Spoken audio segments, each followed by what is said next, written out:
record on the computer. Thanks. Um,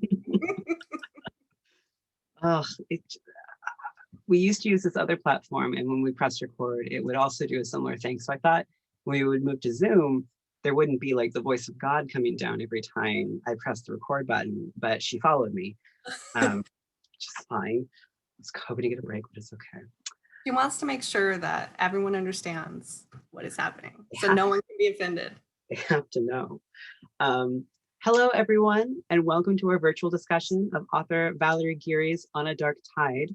We have Valerie here today to talk about her book with us. We also have copies of On a Dark Tide here in the store as well, and I'll put a link right now in the chat box. So more about Valerie. Valerie Geary is the author of Everything We Lost and Crooked River, which was a finalist for the Oregon Book Award. With her newest release, On a Dark Tide, Valerie is branching out into the world of indie publishing, which has proven to be quite the adventure. Valerie lives in Portland, Oregon with her husband and a dachshund mix named Charlie Waffles. When she's not writing, Valerie enjoys hiking, exploring the Pacific Northwest, tending to her vegetable garden, and reading books with sad endings. Good choice of book. Let's see. So we'll be skipping doing a reading today because we both agreed that's the boring part of author talks. So we're just going to talk basically. As you heard the voice say, we do plan to record this event. So if you don't want to appear on video, please keep your cameras disabled and keep your mics muted most of the time. When it is time for questions, you can either raise your hand and we'll call on you to unmute yourself and ask the authors your questions, or you can also leave your questions in the chat box. Sometimes people are shy. So anyway, Valerie, just to start us off, could you tell us about this book? What is this? Yeah, so On a Dark Tide is a mystery novel. It's a detective novel, and it is set in a fictional town in Washington. And it's about a woman, Brett Buchanan, who used to work in Oregon for a sheriff's department and then gets a job offer in this police department to become a detective. So she takes the job. She moves back to Crestwood, where she has spent her summers with her, as a child, she spent her summers there with her sister. And her sister was murdered 20 years before the book starts. And she's returning to this town where her sister was murdered, starting up this new position as a detective. She's the first female detective in this department. She's also taking care of her grandma, who is starting to show signs of dementia. And within the first couple months of her being there, a man washes up on the beach and he's been murdered, and he is the same man who told her earlier that he might have some information about her sister's murder. So that kind of kicks off the book, and just kind of a story about murder and people being people. That was great.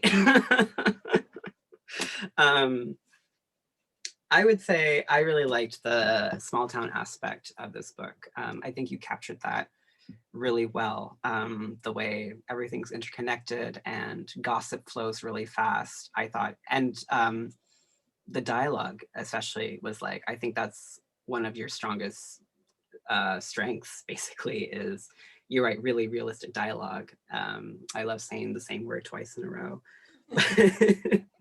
I thought it was great. So I suppose we'll just jump right into the question part. My first question is, so you have actually been published before by HarperCollins, right? Correct, yeah.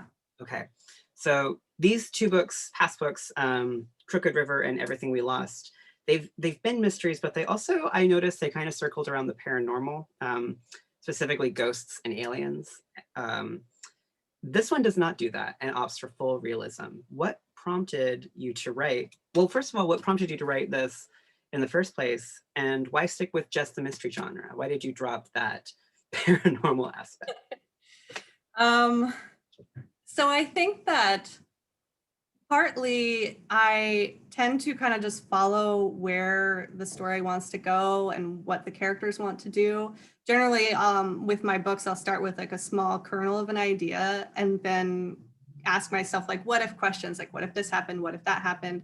With Crooked River, the kernel of the idea was just these two girls living in the woods with their father and kind of asking what if. It led me to Ollie seeing ghosts.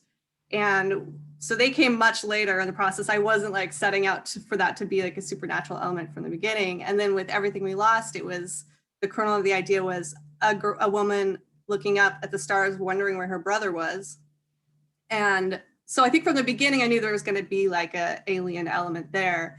And then with this book, I started it about 3 years ago. Everything We Lost had just come out and I was kind of feeling a little bit unmoored and like not sure what I was going to do next, not sure what was going to happen with my career or where I was headed or what I really wanted to work on next. I had been working on a different book, but it wasn't really going the way I wanted it to go. It was just kind of, I kept spinning my wheels with it. And so a friend asked if I wanted to go to the coast with her and have a writing retreat. And I was like, yes, let's do that. But I didn't want to take this book that I had been just like spinning my wheels with. I wanted to just blank slate, let's come up with something new this weekend.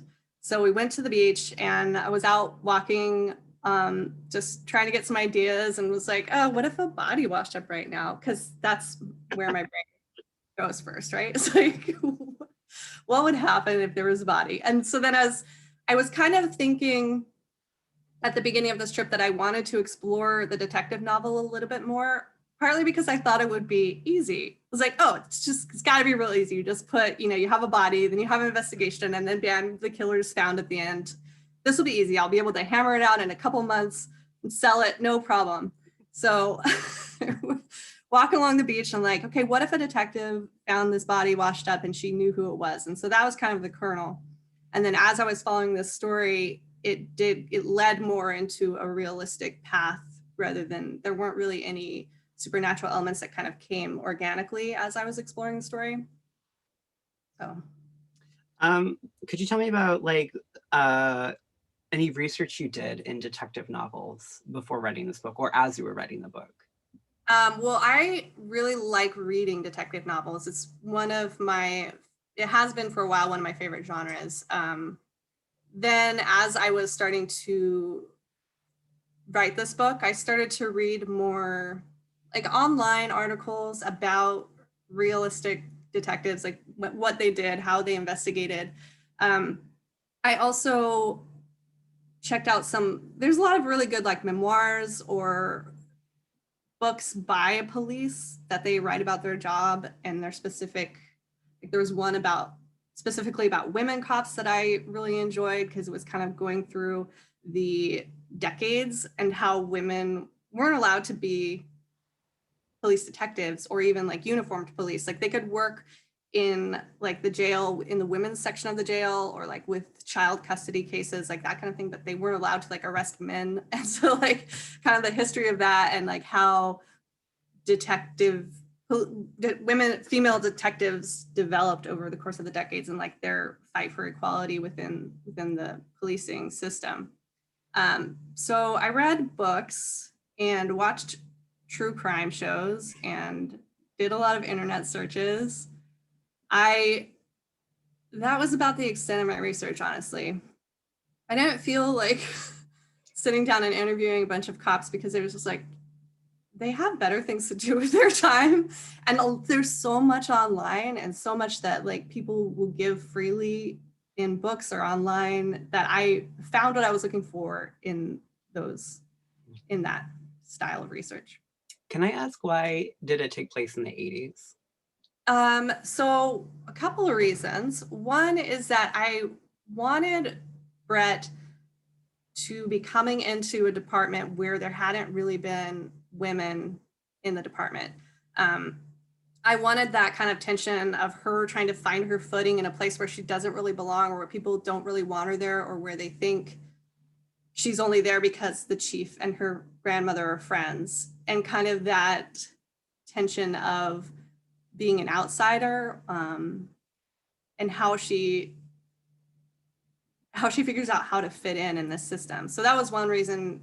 The 80s was kind of a time when more women were getting into policing, but it was still fairly new, especially in smaller departments across the country.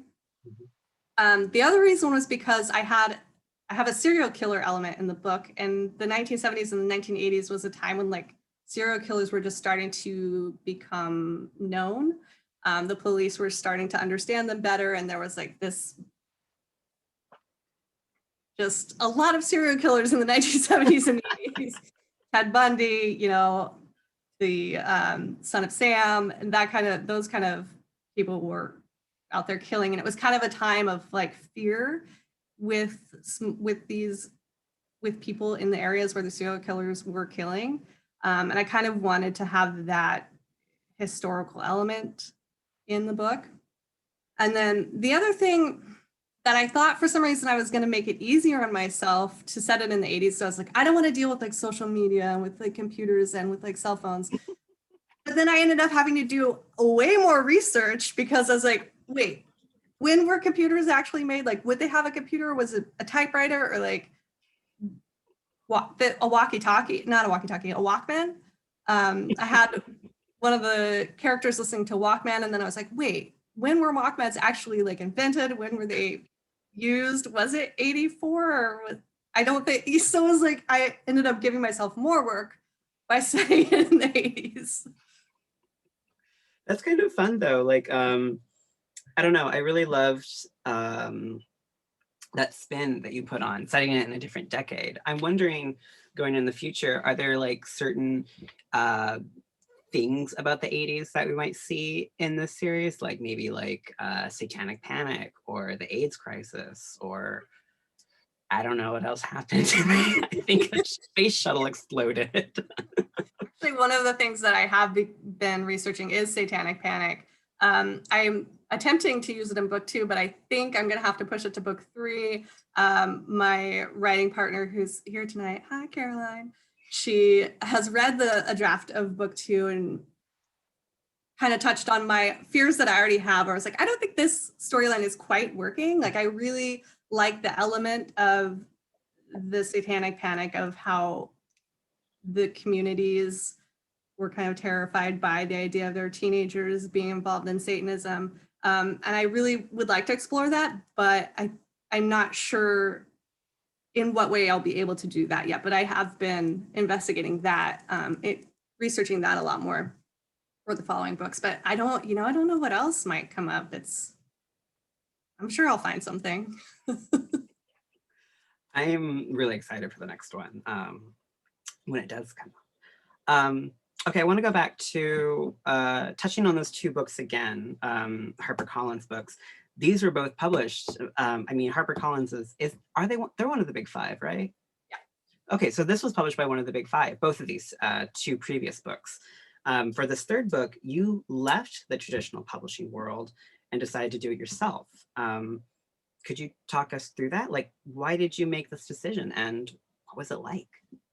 Yeah, it was, I think, 2 to 3 years in the making. Partly it was my decision, partly it was not my decision. So with Crooked River and Everything We Lost, I worked with the same editor, and we sent her a draft of On a Dark Tide, and it was a very early draft and definitely not the same book that it is today. And she read it and rejected it. So I basically was let go of the contract. Basically, like, how publishing is kind of confusing, but unless you're in a multi-book contract, you work book by book. So we sold Crooked River on one contract, then we submitted Everything We Lost to the same editor, and she bought that on a different contract. And then we submitted On a Dark Tide, and she didn't want it. So at that point, she's like, go, I'm setting you free. Go find someone else who can do wonders with your career. I was like, okay, thank you. So my agent and I did some chatting about it, and I did some more editing after that. And then she sent it out on a wide submission. So she sent the book to several different editors, several different houses, and mostly we got rejections. And the kind of rejections that we were seeing was not based on the book. It was more like, oh, we don't know how to break Valerie out. Basically, the first two books hadn't sold well enough for me to be a bestseller or to grow a large readership. And so I wasn't the shiny new author anymore. I had numbers behind me, and they were looking at the book and at myself and not seeing a path where they could break me out as a bestseller, which traditional publishing, especially with it's the big four now, there's not five. They are looking for $1 million books. They're looking for books that are bestsellers, and not every book can be a bestseller. So we were getting rejections like that, not really rejections like, they were like, oh, we love Valerie and we love her writing. That's great, but we don't know how to sell this book kind of situation. So we took it to a smaller press, and they made an offer, but it was not a great contract for me. So I rejected that offer and decided at that point to self-publish, and partly because I had been thinking of self-publishing before we started submitting this book, because it seemed like this book would be a good one to self-publish because of the genre it's in. It was a mystery genre, and mystery readers are pretty voracious, and they eat a lot of mystery novels. They read, I hope no one's actually eating them, but they read a lot of books, and they're looking for new books constantly all the time. And as a self-publisher, I can set a price point that is a little bit more, that those kind of readers are more excited about. So like a traditional publisher will set an ebook at like $10, and I can set an ebook at $4 or $2. And if someone is reading 100, 200 books a year, they're more likely to buy a cheaper book, right? So there was a lot of like tough decision making, but at the point that we got the offer from the small press, and I was like, I don't want to give all these rights over for this small of an advance and then not have control over how I'm marketing and delivering the book. At that point, I was like, we don't really have anything to lose. I talked it over with my husband. We talked about, what it might look like if I was self-publishing. And it's like, this is the perfect time for me to try this, to see, one, if I'm happier doing it myself, or maybe I hate it and I can't figure out how to do it. I don't know. So, and then we decided that we were going to do that, I think, at the end of 2019. And then 2020 happened, and hello, pandemic. And we were stuck inside all year. So I was like, oh, this is the perfect chance to just do all the things, learn all the things. So I spent 2020 learning how to self-publish a book. And one thing that I wasn't expecting was how much I would like it. I thought that, it's very challenging, and it's challenging for different reasons. With traditional publishing, you have a lot of people doing a lot of things for you. And with self-publishing, you have to do every little thing yourself. So that can be kind of exhausting. I found a typo in the book the other day, and I was like, do I go and change do I change this typo and then re-upload the document to all the places that I have? And I haven't done that yet, but it's like that kind of stuff where if something happens, I'm responsible for it, right? I don't have, blame it on the publisher or be like, well, go talk to my publisher about it, because I am the publisher. But at the same time, it has given me a lot of freedom. I was kind of stuck after everything we lost because I was disappointed with how HarperCollins had handled the release of it. They kind of dropped the ball in a lot of places, and I was just frustrated with the whole process. I was frustrated with how things were going, and it was stifling my creativity. And I was feeling like I had to write a perfect book. Like I had to write something that was going to break out and be a bestseller, I just felt like I was spinning my wheels and I wasn't having fun writing. And then when I decided to self-publish and realized I didn't have to ask permission from anyone else, I could write and publish whatever I wanted. I didn't have to wait for somebody to tell me it was good enough or you're good enough. And that kind of was freeing to me. And since then I've been writing new things and planning new series, and I'm just really excited about the future, whether I keep self-publishing or if I go back to traditional publishing, if they want me back. Maybe I'm tainted now, I don't know. But we were able to make this ourselves, and so I could do it again. And yeah, so I don't know. It was a complicated decision. It's But truly a very impressive self-published book. Like, it's so pretty. I mean, it's really nice. How did you guys approach designing the cover? I know book designing is a giant endeavor. Yeah, how did that go? What was the process like? so I love books, right? I mean, this is my life. Books are my life. I read them, I write them, I study the industry, and I kind of had an idea of what I wanted the cover to look like. And I had a couple of concepts in mind, and I didn't want to learn PowerPoint though. I was like, there's no way I can learn all these other things and PowerPoint. So I asked Ryan, who is he's technologically savvy. He's like he's my IT department. I was like, do you think you can learn some PowerPoint? Here's some concepts. I want you to mock them up. So he learned PowerPoint and started to mock up these concepts. Photoshop, babe. Photoshop. Oh, right. Oh my God. See, this is why I'm Ryan, because I would have done that and people would be like, what is this garbage?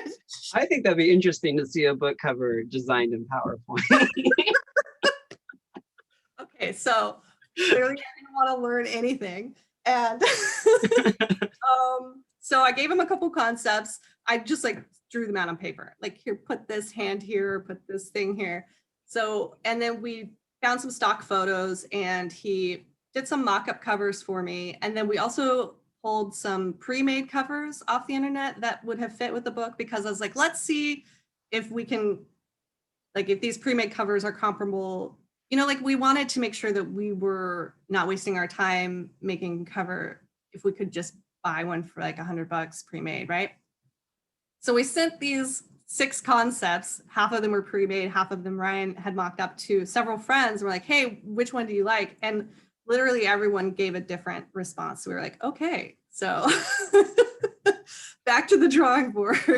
But one of the concepts was from a pre-made cover, and it was like a boathouse, but it looked too much like a horror book to me. I was like, no, my book needs to look more like suspense, psychological mystery. I don't want it to be in the horror genre. So I found a different stock photo, gave Ryan kind of the idea, and then he like played around with all the other stuff, and it was like a team effort. Well, it turned out really well. Although I have a question about the setting again. I know this was in the 80s, but where in Washington around does it take place? Because I didn't know if it was on the coast or if it was by, up by the Puget Sound. Well, where is your setting? Wherever you want it to be. Oh my God. It is loosely based on the Bellingham, Fairhaven area, like up in Whatcom County. I took a trip up there and kind of just did some walking tours. And I really liked the little Fairhaven area that's like the old town, this little brick building area, and it's right by the bay, Bellingham Bay. Yeah. Bellingham Bay. But I didn't want to set it in a real town, because as I was researching about how to write police fiction, detective fiction, there's a lot of flexibility if you set it in a fake town, because you can kind of make up your own department and make up your own policing rules, and you won't have like cops from Bellingham being like, that's not how we do things. Not that they'd be reading the book, but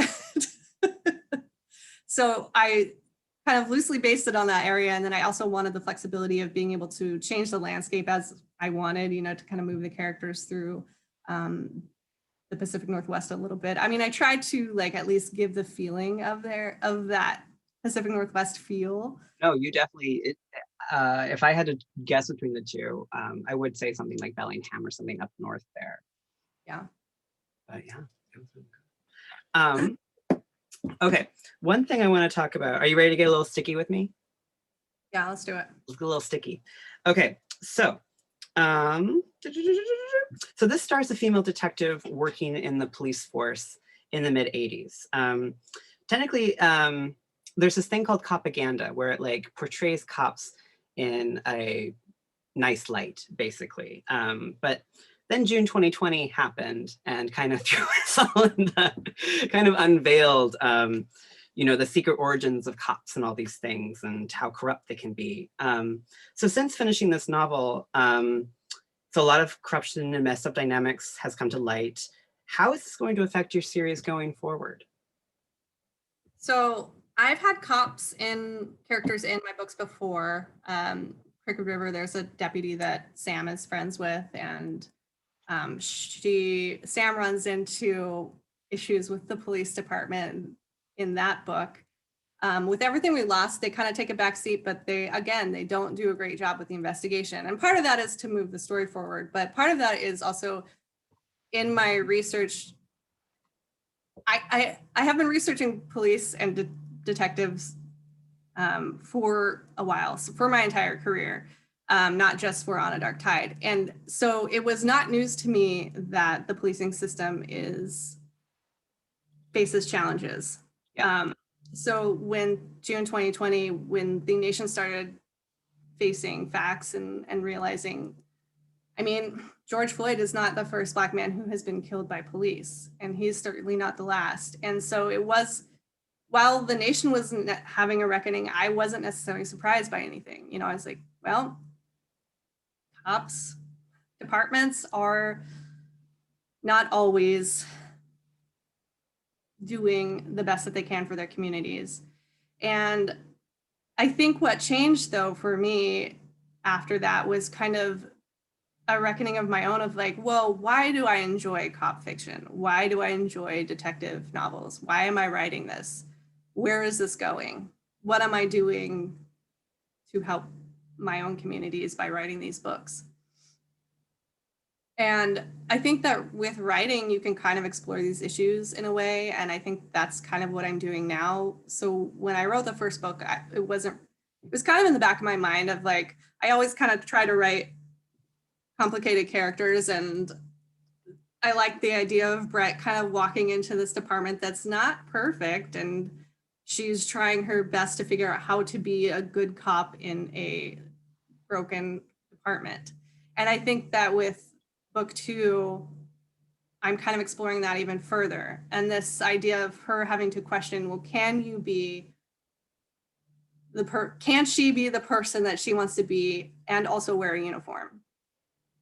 And so I think that like with detective fiction, with novels where there are cop characters, the more complicated you can make your characters, especially, but the cops and the villains, the people that the cops are interacting with, the more layered a character is, I think the better. I think the problem comes when there are two-dimensional characters, alpha male cop heroes who can't do anything wrong, brushing up against these horrible minority communities that are doing everything wrong. And, I think that's where it gets problematic. But I think that if, as writers and as readers, if we're pushing for stories that have more complexities and more nuanced layers to how we're being human and how we're interacting and like the choices we make, then I think it can be a good conversation starter or a place to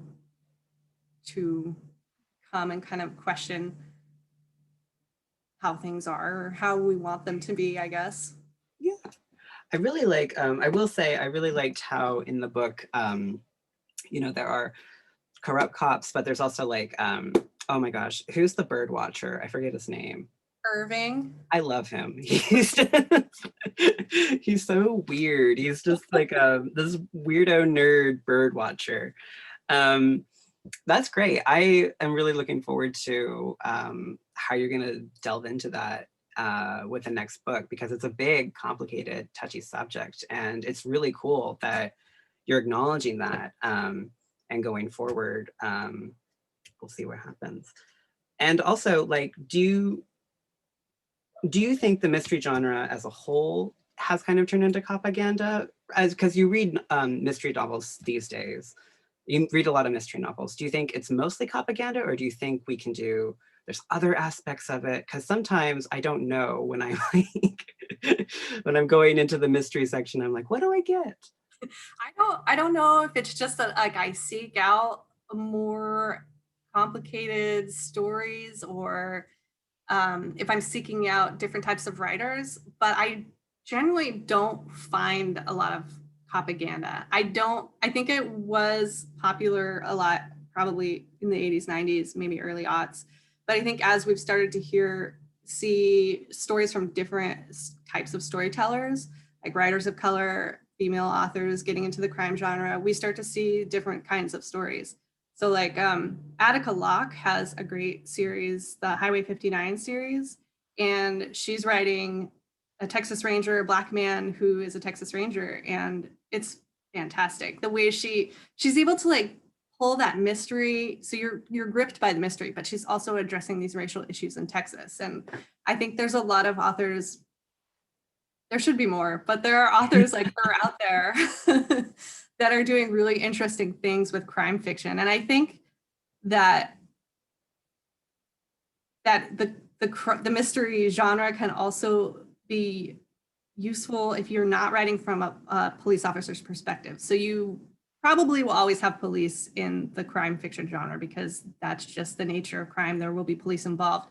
But like you'll see a lot of like reporters or private investigators, and they can do a lot to question and butt up against the police to kind of mirror what they're doing, you know, like look like to see what the police are doing versus what an actual community investigation might look like. So I think that there's that more and more we're seeing different kinds of stories being told in the crime fiction genre. And I think that's really exciting. So. You are writing, I believe, a prequel to this, who it does involve a private, or not a private investigator, but a reporter. Yeah. Yeah. Jamie. Jimmy. I decided to write, I don't know why. I feel like when I say I decided, it's like I have control over the mystery that is my subconscious brain. I was kind of excited about the idea of telling the story of how Jimmy and Brett met, but I wanted to tell it from Jimmy's perspective. So it's a short prequel. It's a novella, so it'll be about 50,000 words when it's done. I'm doing some final edits on it now, and it's set about 4 years before On a Dark Tide starts, and it's Jimmy and Brett meet, and they're trying to figure out. Girls are turning up dead, and they're trying to figure out who's killing them. And then also Jimmy and Trixie, his beagle, meet in this prequel too. So that actually is another question I had. You have a fair amount of dogs in On a Dark Tide. Why? Why are there so many dogs? Have you met me? I mean, I'm a dog lover. Mm-hmm. And Trixie was always there from the beginning. I wanted to give Jimmy like a friend because I knew that Brett was kind of not always going to be very reliable with him, that he might get his heart broken with her. And I wanted to have him to have someone that he could always rely on. And I like the idea of a beagle who is just kind of as nosy as he is. And then the other dog that came onto the scene, Pistol the Chihuahua, was not there until like the very last draft. I was doing a rewrite of a scene with Brett going to visit a victim's house, and there was this Chihuahua suddenly. It's like, what are you doing here? And then I was like, you can't stay here. So Brett had to take the dog. And what's been interesting with writing book 2 is like trying to remember to put the dog in scenes. Like, oh yeah, Pistol is here. Pistol needs to be in this scene, and try to like give the dogs a little bit of an arc of their own. That's been the tricky part for me. Don't forget the dog. I thought they were great in the book. They were definitely an added delightful element. They're fun to write. And I mean, I have a dog of my own, and so I think part of it is like sometimes I'm writing and I like look over my shoulder and Charlie's there. He's like, put a dog in the book. Let's see. So we have about 20 minutes left. Does anybody have any audience questions? Don't be shy. You'll just have to unmute yourself. I'm very... I won't bite hard. Can we hear more about the dogs? I'm just kidding. Are you kidding? I mean, if you have more to say. I want to see Charlie Waffles. For one. He's so snoozy. Let me go see if I can get him. Come up with some questions, guys. See if she'll get that dog. Charlie Waffles. What a name. I love that name. He's so mad at me. He was sleeping. How old is he? He's so mad. Oh. It's like, I'm sleeping, guys. Charles. Well, Valerie, the whole time I was reading it, I was thinking, I want to watch this as a series on TV too. How do you do that? Can you do that? Do you know any Hollywood producers or? Maybe. I don't think so. But it was really, really good. I really enjoyed it. Thank you. The whole how to get your book on TV thing is baffling to me. It's a little bit out of my control. It's a little bit of luck. It's a little bit of timing. It's a little bit of my agent could be submitting it, except for she's not really doing anything right now with this book because it's self-published, and I guess that's the kiss of death. I don't know. So it's always like a possibility that a book could find its way to TV someday. So like the Queen's Gambit, did you people watch that? Like that was a book that was published like in the 1980s or something, 1990s or something, like a long time ago, and it just now is being turned into a movie and everybody's just like talking about it. So it's, there's always hope. When you sold or when you didn't sell this, when you got that offer from that smaller press, was TV rights part of that offer? I don't remember. Okay. Yes, that's one of the reasons I didn't take it, because it's unusual for a publisher. The larger publishers will typically not ask for television rights or movie rights. They'll leave that for the author, and the author will sell them separately. But this press wanted literally everything. And we tried to negotiate with them. We're like, we're not going to give you television movie rights or like any of those kind of things. And they're like, no, we want those. And I was like, well, then I'm not taking this offer. And then they're like, oh, we'll negotiate. I was like, oh, too late. So that was just kind of a weird, I mean, even my agent was like, she didn't understand why they were asking for that. They're like, this is not the usual behavior. So, yeah. I see Elizabeth Mitchell has asked, what was your favorite scene to write? That is a tricky one. I'm like going through each scene. Let me get the book out. For some reason, I really like it. I really like this scene with Irving and Brett when they are out bird watching, and they're talking about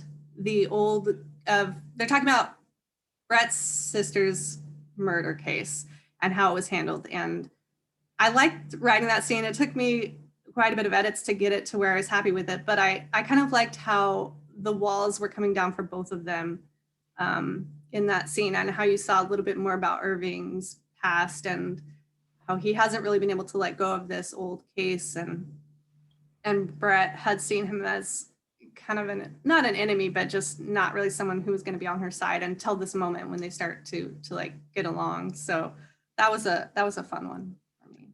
When you were writing this, did you want it to be just a standalone thing, or did you know it was going to expand into a series? I had it in my head that I wanted it to be a series, and I I had it all plotted out, all 3 books, but it was that arc has completely fallen away because of the several revisions that I did with this book that I ended up with. But I am way more excited about I'm planning 2 books at least in this series. There may be more, but for now I have 2 more that I want to work on. The second one is done. I mean, it's not done, but there is a draft out there. And then the third one, I have an idea of where I want to head with it, but and then I like the idea of like leaving it a little slightly open-ended in case I want to come back to it, to revisit it with a different, I don't know, not different characters necessarily, but just kind of different mysteries. I'm very biased, but I'm very excited for the satanic panic plotline. Hopefully it gets into one of those. Oh my gosh. I feel like it will because I really have been enjoying learning about it. So I feel like at some point it'll be. We apparently have had our own big satanic panic case back in the 80s here in Olympia, and I did not know about this. It was a giant thing. Sorry, this isn't about the book, but I just read about it. There's a New Yorker article about it from the 90s, and it's like the most fascinating. Sorry. I think I remember reading about that. So messed up. Are there any other questions about either the book or satanic panic? Rachel Hagg asks, now that you could compare having books sold by traditional publishers versus a book you had more control over with self-publishing, which book was more gratifying to see in stores for the first time? That's a good question. That's a good one. I mean, there will never be anything as gratifying as seeing my very first book on the shelf at Barnes and Noble, where I worked at Barnes and Noble in college. And it was like, I wanted to be a writer since I can remember, but like in college, I was like, okay, I'm going to try and do this. I'm going to make a career out of this. And I was working on Barnes and Noble, selling books and like daydreaming about, one day my book will be here. And then with Crooked River, the Barnes and Noble bought several copies, and it was fun because like family members and stuff all across the country would send me pictures and be like, look, it's at Barnes and Noble. But maybe the best thing was when someone sent me a picture and said, look, you're in the grocery store aisle at Fred Meyer. I was like, yes.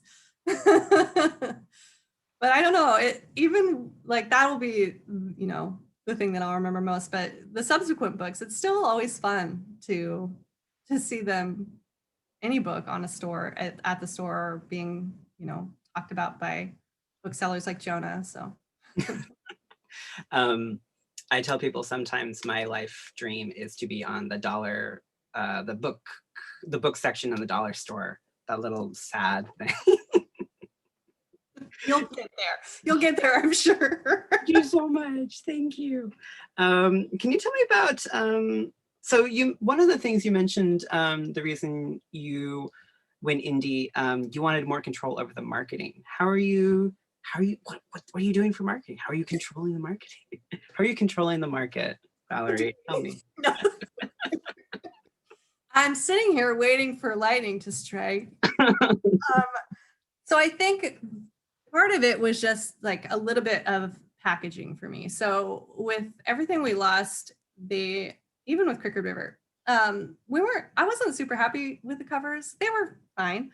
But with Everything We Lost, especially, it was a back and forth with my publisher about covers. They sent me some covers. I was like, no, this is not what the book is about at all. They sent me 2 covers where I was furious. And then I sent them I'm professionally furious. And then I sent them some comps, like some covers where I was like, look, this is a story about a boy who believes in aliens, and none of these covers indicate that. And they're like, well, we don't really want to focus on the alien thing. I was like, that's what this book is about. And they didn't want to focus on that. They wanted to focus on the family aspect and the missing person aspect. That's their prerogative. That's what their numbers were saying. Their people were telling them that's how they would sell books. But I feel like it was kind of a mismanagement for that book because people don't know what's inside of it. Like, it's a very different kind of book than the one that they packaged. And so with this one, I felt like I had control over, and by packaged, I mean the look of it and like the blurb and the genre where it's sitting in a bookshelf, I guess. And then the other marketing stuff, I guess, I'm not doing a whole lot right now because there's one book. And I mean, I do have 3 books, but if I tried to like make a sales funnel to my other 2 books, I wouldn't really get much benefit out of that. So I think the idea right now, the best marketing plan for me is to just write something new, to finish this series and keep writing these books. And then at that point, it makes sense to like start spending some money on advertising. I have a newsletter, which I find to be the best the best point of marketing, because those are people who are really interested in my stories and are listening. Whereas like Facebook just kind of buries the algorithm. Probably because I said that, they're now burying the live feed. Like, no. And so it's hard to like get traction on social media, organic traction. So, I don't know. I feel like I had a very small marketing plan, and my sales numbers definitely show that, but also I'm okay with it. Like, it's not as much pressure because I don't have to pay for other people.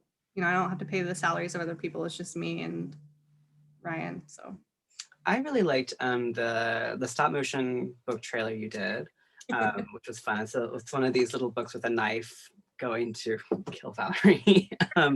And then I've noticed you do a lot of author and book vlogging on YouTube, which is totally part of marketing, in my opinion. Why go that route? I didn't really, I wish I could sound smart and be like, well, there was an entire strategy, but it was just like one day I was like, what if I made a book video? Let's see what happens. No, what happened was that I'd been watching like bullet journal videos and like people doing their yearly reading journals. I was like, oh, that looks nice. I'm going to make one of those. And then I was like, I love talking about books and I love being able to recommend books to people. And I think that YouTube is kind of a fun way to do that because I can kind of tell people what I've been reading, what I've been liking, and, kind of throw it out there, and I don't have to, people can watch it or they don't watch it, maybe they'll find it later. I don't know. And then I had the idea to do a weekly vlog about my publishing process because I thought surely this would be very good information for people. Mostly I did that for my dad so that I knew he had a lot of questions about the whole process. So I was like, I'll make the vlog for my dad so he can see what I'm doing and how it's going. So he really appreciated it, but it was kind of fun to kind of also have that history now. So now I can come back and look back on it with the next book and be like, okay, what did I want to do with the second book that I, didn't do with the first one or whatever. So it's a totally valid marketing strategy to not have a strategy and just have fun, honestly. As a person who's been to marketing conventions, it's all kind of bullshit. So you're doing good. You're doing good. Yeah, I think that part of it was a little bit of rebellion against traditional publishing because traditional publishers don't do a lot of marketing. That's not true. They do marketing, but they also expect authors to do a lot of the stuff themselves. And yet we really have very little power to move the needle on book sales. Publishers have way more power, and yet they're always like, okay, author, go out and make yourself famous. And we're like, what? No, you go sell my books. And so I think like it was kind of a little bit of rebellion against that idea of that I needed to have this big strategy and this big financial push. And like, I had to sell 1 million books. That's a lot. 1,000 books right on the first day. Like it was kind of rebellion against that to be just like, I just want to put this book out there and have people read it and then go on to the next one without stressing about whether or not my numbers look good or, if I'm making people happy. So. As an author, have you noticed any trends toward indie publishing, that kind of world in the past 10 to 5 years? Do you mean like people leaving traditional publishing to go to indie or? Yeah. Or just maybe the growth of indie as well.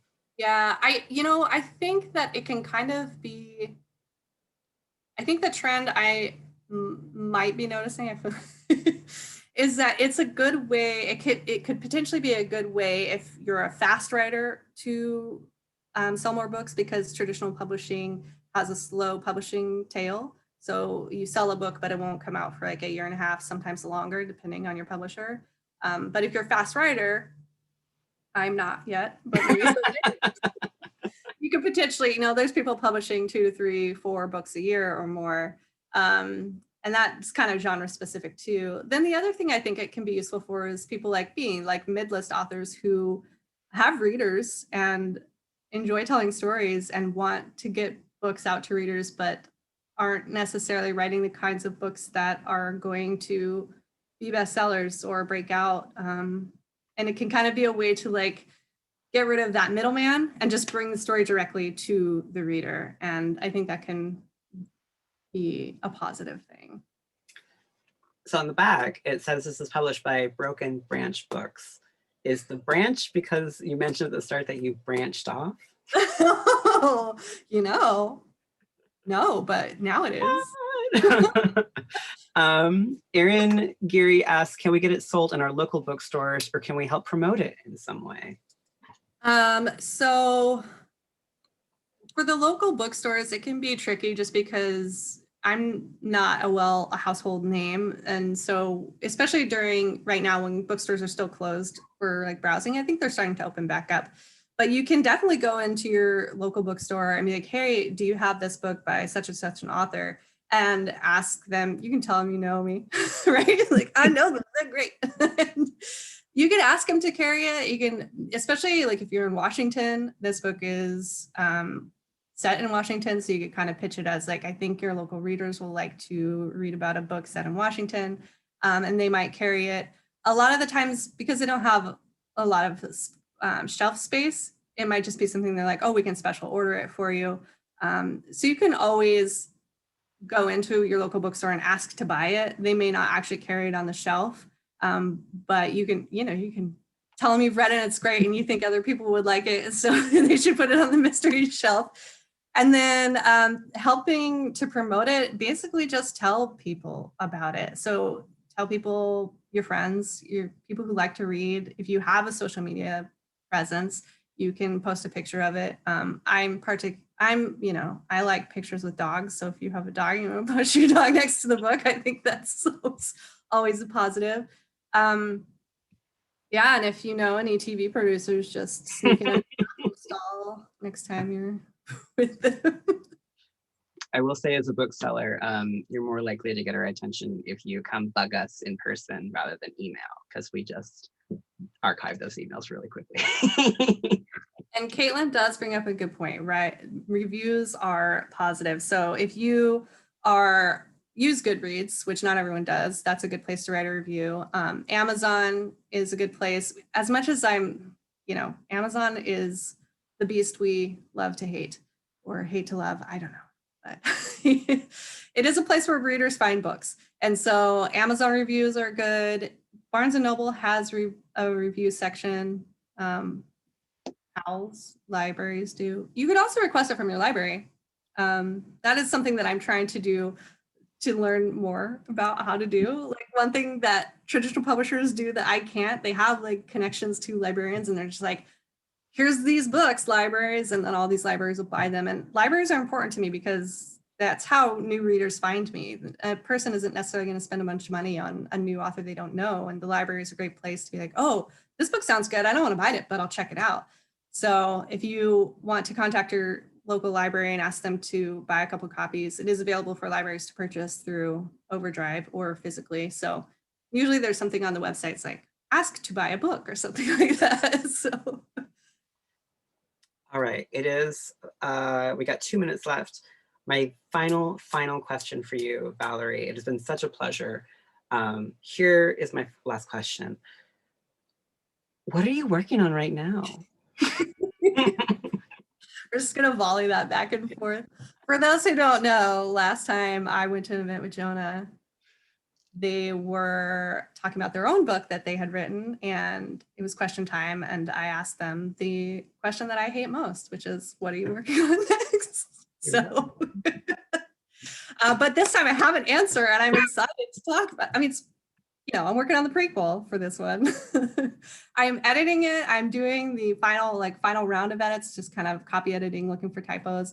I'm hoping to get that out in August. And this is going to be free to people who are on my newsletter. So completely free. It's going to be ebook only at first, and then we'll do paperback later. But make sure you sign up for my newsletter because it'll just get dropped right into your inbox and you can just go download it.